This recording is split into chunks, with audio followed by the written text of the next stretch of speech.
মা, মা, আমি না চা করতে যাচ্ছি। আপনি কি চা খাবেন? আপনার তো একবারে করব। এটা কি পরে আছো তুমি?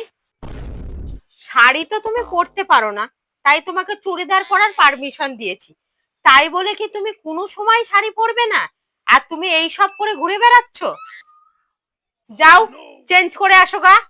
আসলে মা, আমার এটা তো কমফোর্টেবল লাগছিল, তাই পরে নিয়েছিলাম। ঠিক আছে, আমি এক্ষুনি চেঞ্জ করে আসছি। আমাদের ঘরের বউরা এরকম ড্রেস পরে না। যাও, চেঞ্জ করে আসো গা। যাও। লজ্জা শরম বলতে কিচ্ছু নেই। মা, আজকে ডিনারে ভেজ কোফতা বানাবো, খুব খেতে ইচ্ছা করছে। না, আজকে আমার পনিরই খেতে ইচ্ছা করছে, আর তুমি পনিরই বানাবে।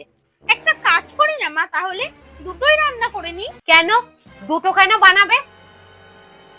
আমি তোমাকে পনির বানাতে বলেছি, তুমি পনিরই বানাও।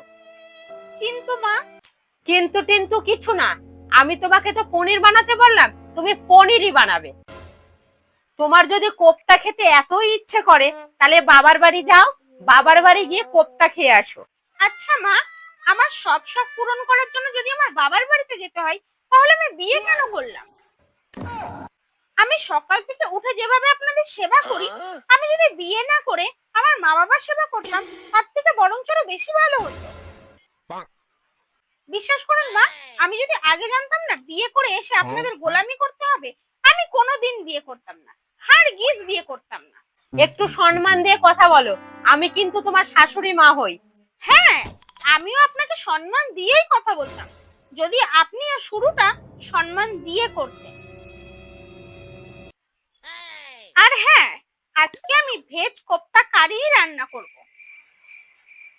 আর আপনার যদি ওই পনির খেতে ইচ্ছে করে না, তাহলে আপনি আপনার সেই ইচ্ছাটা আপনার বাপের বাড়িতে গিয়ে পূর্ণ করে আসবেন। মানে?